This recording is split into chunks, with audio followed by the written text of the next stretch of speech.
같이 하나님의 말씀 함께 보겠습니다. 하나님의 말씀은 누가복음입니다. 누가복음 11장 37절에서 40절까지 말씀입니다. 누가복음 11장 37절에서 40절까지 말씀입니다.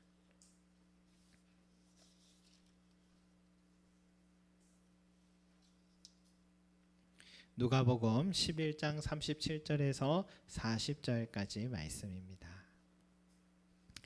찾으신 줄 알고 우리 한 목소리로 함께 우리 읽도록 하겠습니다. 시작.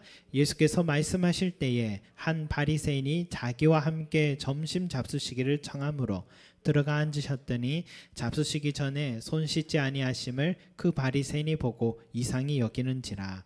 주께서 이르시되 너희 바리새인은 지금 잔과 대접의 겉은 깨끗이 하나 너희 속에는 탐욕과 악독이 가득하도다. 그러나 그 안에 있는 것으로 구제하라. 그리하면 모든 것이 너희에게 깨끗하리라. 아멘. 자, 우리 말씀 보겠습니다. 여러분, 우리 귀신 들려서 우리 벙어리 된 사람을 낫게 한 후에 우리 예수님은 바리새인들과 여러 논쟁을 주고받았죠. 바리새인들이 귀신의 수장 바알세불의 힘을 입어서 지금 예수님이 귀신을 쫓아냈다라고 하니까 예수님은 어떻게 같은 편끼리 싸워서 나라가 서겠느냐. 이것은 하나님의 나라가 이미 너희에게 임한 것을 나타내는 것이니라 라고 말씀하셨죠. 그리고 또 바리새인들이 그러면 더 큰 표적을 보여달라고 그렇게 요구하니까 예수님은 요나의 표적밖에는 보여줄 표적이 없다. 내가 요나보다 더 큰 자고 나로 인해서 생명의 등불이 너에게 환하게 비춰졌으나 문제는 너희 눈이 밝아야 그 빛을 볼 수 있고 너희 몸도 밝아질 것이다 라고 주님께서 말씀하셨습니다. 이런 대화를 듣고 있던 한 바리새인이 그 예수님의 그 탁월한 가르침에 감동을 받았는지 오늘 예수님께서 말씀하시는 중에도 청하면서 자기의 집으로 오셔서 점심 식사를 꼭 대접하고 싶다고 그렇게 말씀하는 장면이 오늘 우리가 읽은 장면입니다. 여러분, 이처럼 바리새인이라고 해서 모두가 예수님을 적대시한 것은 아닌 것을 알 수 있겠죠. 니고데모도 바리새인이었고 사도 바울도 바리새인 출신이죠. 그래서 오늘 이 바리새인도 예수님이 더 이상 소모적인 논쟁을 하기를 바라지 않고 또한 조용한 자리에서 주님과 더 깊은 대화를 나누고 싶은 마음에 오늘 청하며 초대한 것 같습니다. 예수님도 기꺼이 그의 초대에 응하셨습니다. 그런데요, 문제는 그 다음입니다. 그 정겨워야 할 식탁의 자리가 불편한 감정이 흐르기 시작했습니다. 발단은 예수님에게서 시작됐습니다. 유대인들은 밖에서 들어오면 꼭 발을 씻고 식사를 하기 전에는 손을 씻는 것, 이런 정결 규정이 있었습니다. 그런데 예수님은 식사 전에 손 씻는 물이 있었음에도 불구하고 손을 씻지 않으셨습니다. 그리고 식사하려고 한 것입니다.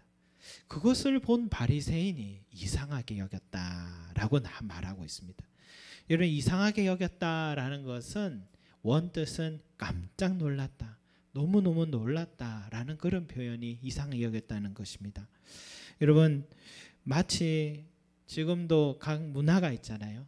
인도 사람들이 왼손으로 항상 변을 닦고 손을 씻고 하는 그런 문화가 있기 때문에 그 왼손으로 음식을 먹거나 악수를 하는 것은 결례입니다. 외국인들이 인도에 가도 절대 왼손으로 악수하면 안 된답니다. 그와 같이 유대인들, 특히 바리새인들 앞에서 손을 씻지 않고 음식을 먹는다는 것은 심각한 결례를 행한 일이다 할 수 있습니다. 여러분, 유대인들의 식사 전에 손 씻는 것은 단순한 위생의 문제만은 아니었습니다. 종교적인 의미가 들어있어요. 하나님의 택함받은 백성으로서 항상 정결함을 유지해야 한다라는 의미를 갖고 있습니다. 그리고 초대한 바리새인과 예수님 단둘만 있었다면 예수님이 이런 혹여나 실수를 했다 해도 그 바리새인만 눈 감으면 되는 해프닝인데 오늘 40절에 보면은 어리석은 자들아. 45절에 보니까 우리까지 모욕하시냐. 53절에 보니까 바리새인들이 거세게 달려들었다 하는 말씀을 보니까 여러 바리새인들과 율법사들이 지금 함께 초대받은 식탁이다라는 것을 알 수가 있습니다. 그리고 예수님은 손 씻지 않은 행위뿐만이 아니라 이제는 이런 말씀도 하십니다. 39절 같이 한번 읽어보겠습니다. 시작.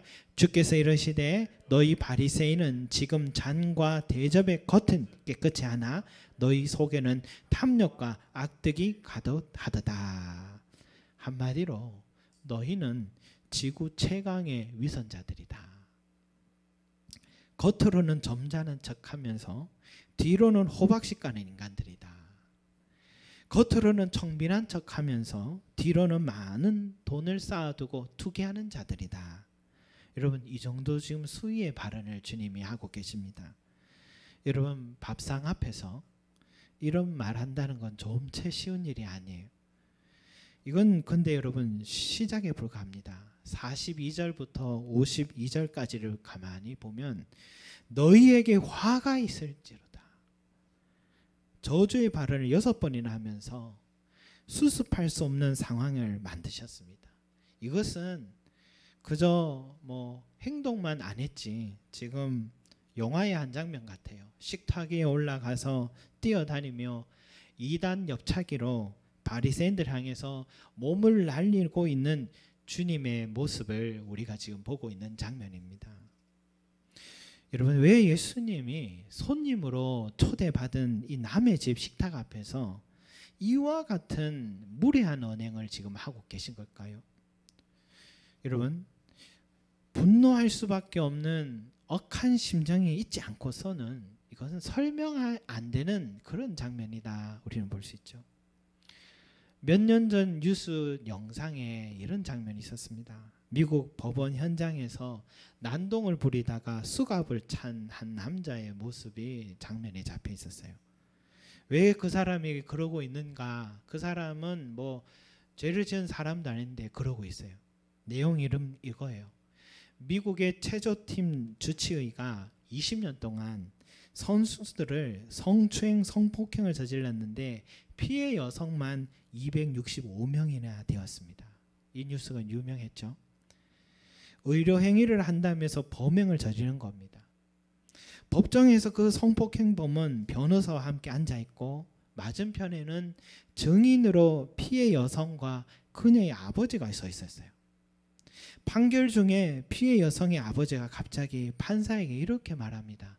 판사님, 저 악마와 저를 단 5분만 같이 있게 해주십시오.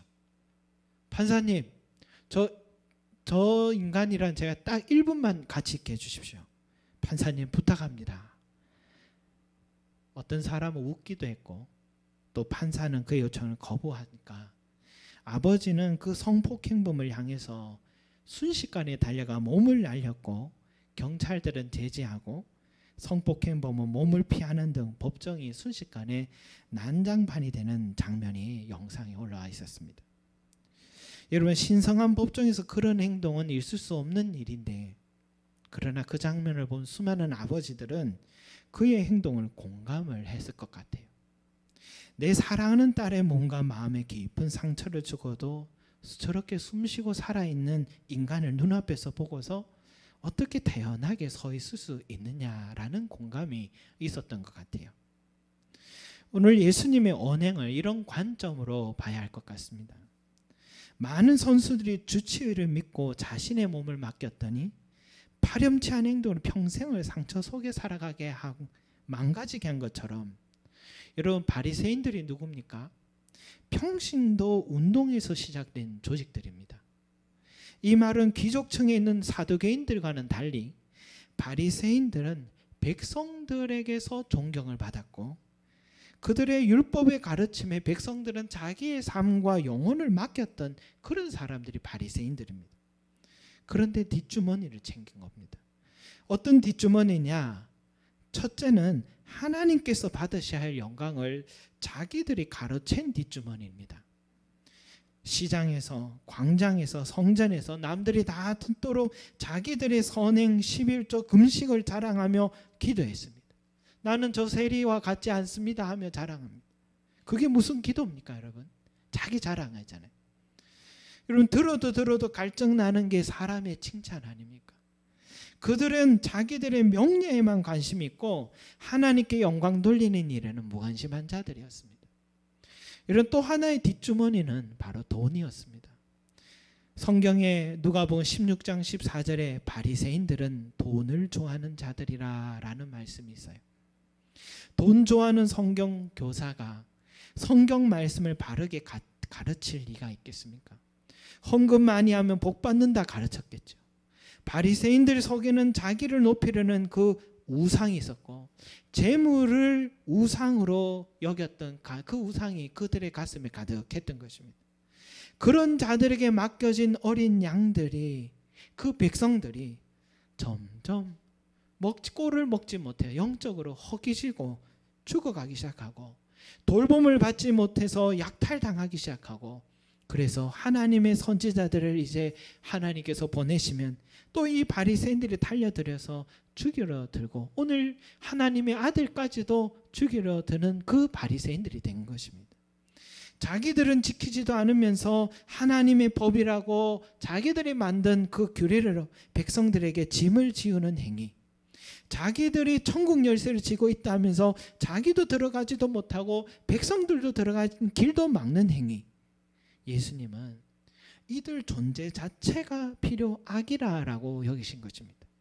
차라리 바리새인들이 없었다면 내 백성들이 저리도 소경처럼 낭떠러지로 떨어지지는 않았을 것인데, 내 자식들의 삶과 영혼을 유린하는 저 악독한 자들을 생각하면 할수록 오늘 이 시간에 얼굴을 마주하니까 분노가 치밀어 오른 것이었습니다. 우리는 법정에서 가해자를 향해 몸을 날린 그 아버지의 행동이 그 이유를 알면 공감할 수 있는 것처럼 예수님이 왜 정중하게 초대받은 식탁 앞에서 그런 무례한 행동을 하셨나 의아해하다가도 바리새인들이 그동안 하나님과 백성들 앞에 저지른 위선과 탐욕과 악독한 행위들을 알게 되면 예수님의 언행이 도리어 이해할 수 있게 되는 것입니다. 장로교, 우리는 합동측인데 합동측과 또 비슷한 크기의 통합측이 있죠. 그 장로교 통합측 목회자이자 기독교의 우리 역사가인 옥성득 교수님이란 분이 계십니다. 한국 교회사를 예리하고 성실하게 준비한 책들이 또 나올 때마다 저도 읽으면서 배우는 점이 참 많습니다. 그의 일기를 책으로 묶은 그런 한 역사가의 일기를 책으로 묶은 책이 최근에 나왔는데, 그 일기에 이런 내용이 있어요. 8월 1일 제목이 이거예요. 통합 목사직 사직이라는 제목의 글이었습니다. 자신의 일기예요.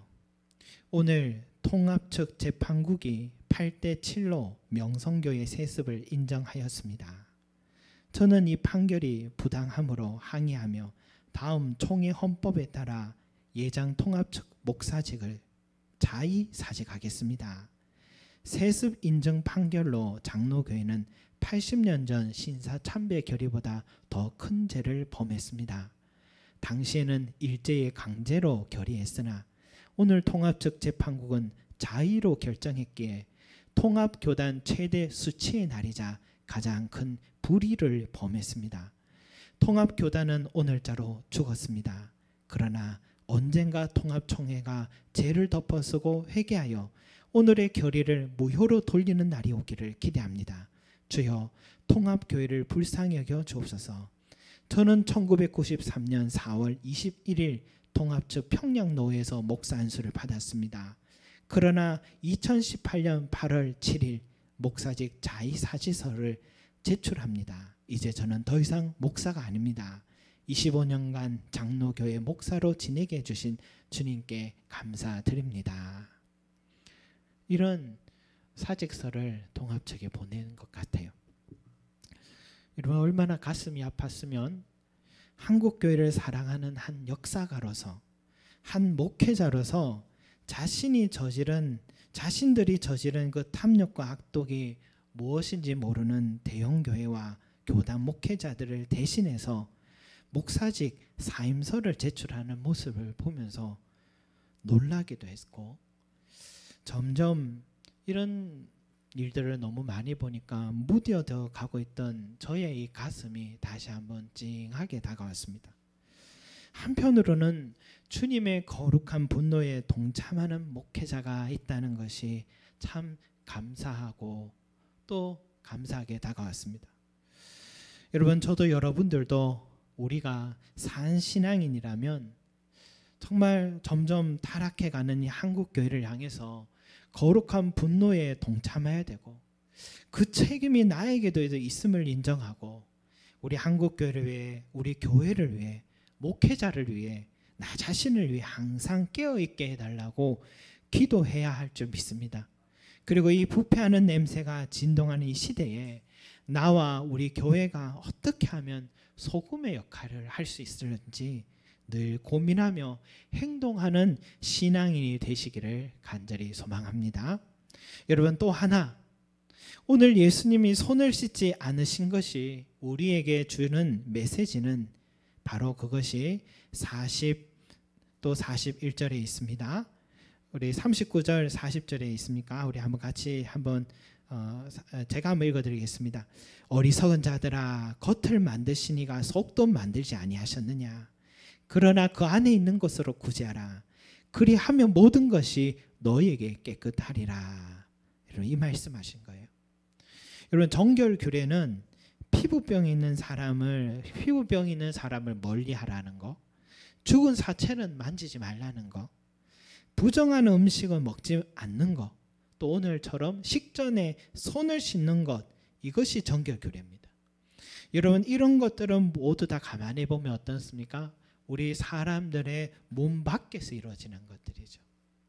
그런데 주님은 식전에 손을 씻지 않고 앉아 계십니다. 이것은 뭘 말할까요? 겉으로 지켜야 하는 정결규례도 중요하지만 더 중요한 것은 너희 마음의 정결을 지키는 것이다. 이것을 주님께서 메시지로 남기고 계신 겁니다. 왜냐? 하나님은 우리의 몸도 만드셨지만 우리의 마음도 지으신 분이시기 때문이다. 흙으로 사람 만드시고 그 생기를 불어넣어 우리의 마음과 영혼을 만드신 분이 우리 하나님이시기 때문입니다. 그래서 주님은 모세의 율법을 올바로 다시 한번 해석한 것이 산상수훈이에요. 너희가 살인하면 심판받게 된다고 들었지만 나는 너에게 다시 말한다. 형제에게 화를 내거나 미련한 놈이라고 말하는 바로 그 사람도 심판받을 것이다. 간음하지 말라고 들었지만 나는 너에게 말한다. 여자를 보고 음욕을 품는 자마다 이미 간음하였느니라. 사람에게 보이려고 자선하지 마라. 하늘에 계신 아버지께 상을 받지 못하느니라. 너희 구제를 은밀하게 하라. 은밀하게 보시는 아버지께서 갚아주시리라. 기도할 때 사람들이 보이는 데서 하지 마라. 골방에 들어가서 기도해라. 은밀한 중에 보시는 아버지께서 갚으시리라. 주님께서 다시 한번 모세의 율법을 올바로 해석하신 것입니다. 주님의 관심은요, 우리의 겉으로 드러나는 것이 아니라 보이지 않는 우리의 마음에 있었습니다. 하나님은 영이시기에 우리 마음의 은밀한 중에 보시는 분이시기에 우리가 하나님께 나아갈 때 겉으로 화려한 옷 입고 많은 예물을 드리고 누가 봐도 경건한 사람처럼 보이더라도 그 마음이, 그 중심이 하나님의 뜻에 따라 공의를 행하지 않고 그 중심이 하나님을 사랑하지 않고 내면이 거룩하지 못하고 그 마음이 형제를 용서하지 않고 있다면, 진정으로 영으로 드리는 예배가 아니라면 정결하지 못한 자와 같다고 오늘 주님 말씀하시는 것입니다. 그런데 주님은 더 깊은 단계까지 우리를 향해 터치하고 계십니다. 여러분, 뭡니까? 그 안에 있는 것으로 구제하라. 그리하면 모든 것이 너에게 깨끗하리라 말씀하고 계십니다. 그 안에 있는 것으로 구제하라. 그리하면 모든 것이 너에게 깨끗하리라. 주님이 얼마나 예리하신지 감춤이 없는 직설화법입니다. 저는 이 말씀이 도대체 뭔가, 그 안에 혹시 뒷돈 챙겨 놓은 것으로 좀 구제하라 이 말인가, 도대체 그게 무슨 말인지 아무리 생각해보고 생각해봤습니다. 가만히 생각해보니까 이건 것 같아요.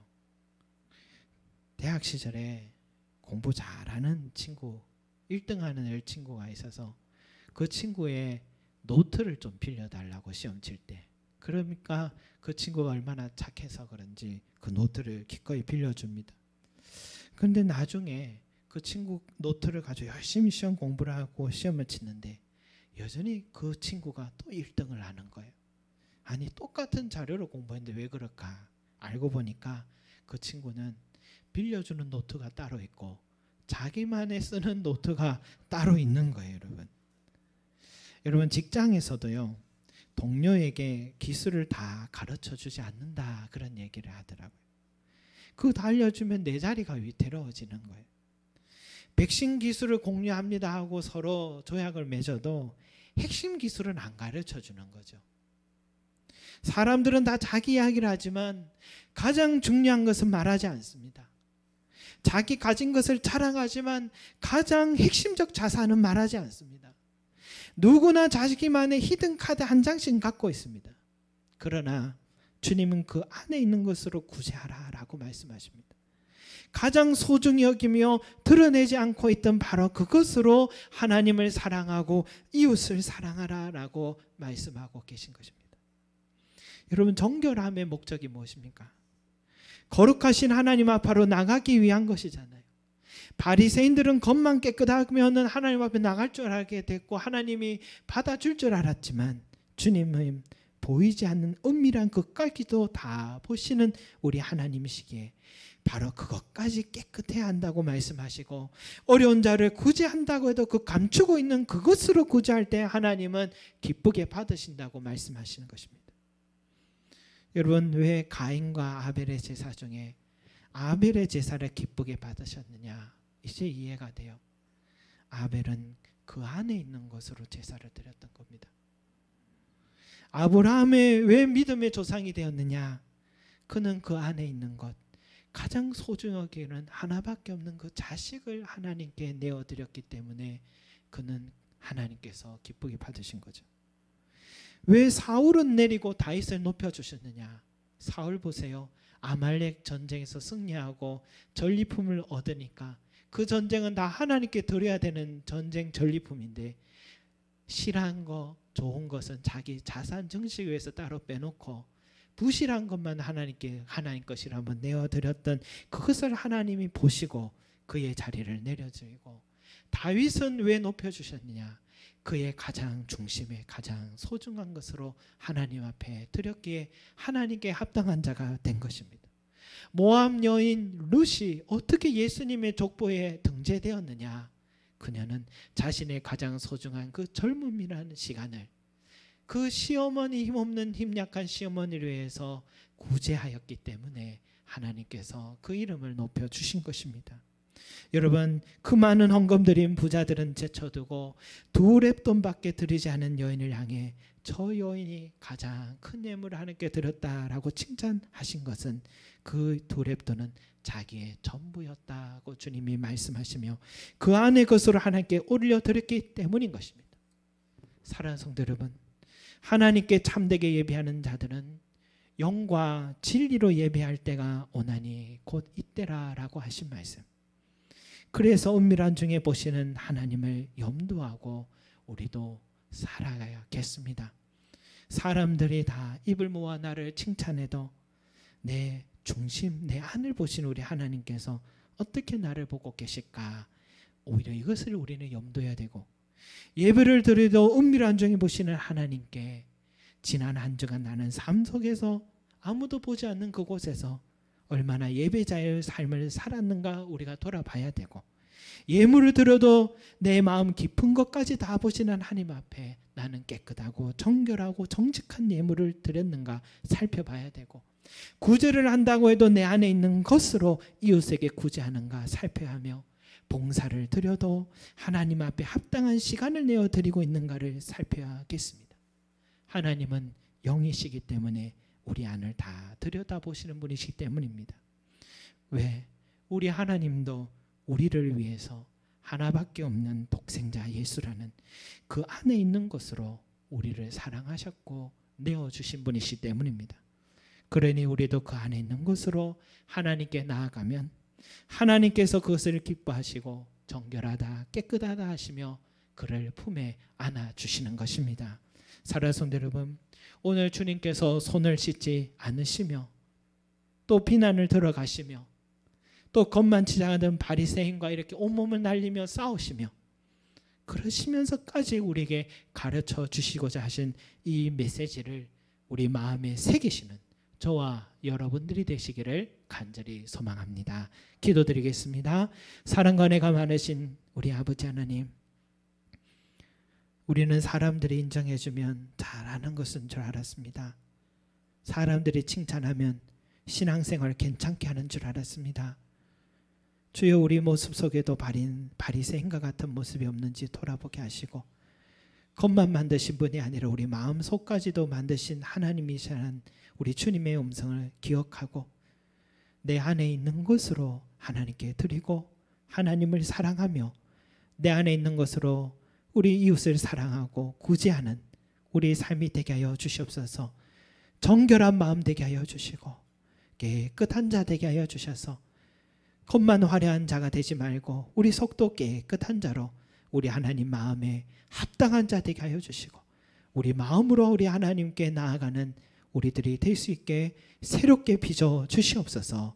감사드리며 예수 그리스도 이름으로 기도드립니다. 아멘.